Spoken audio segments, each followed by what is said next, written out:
తిను. ఇది నీకు ఎంతో ఇష్టమైన ఫుడ్ కదరా అమ్మ. తినేసి బంగారం.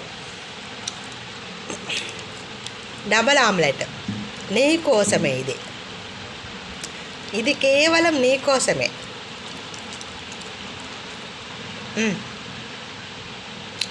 తినేసేయి. జుల్ తల్లి, జులమ్మ తిను. బంగారం. కొండ ఇది కొండ. Good boy. Good. Very good girl. తిను. నేను వెళ్ళనా మరి? తినండి. నేను వెళ్తా. సరేనమ్మా.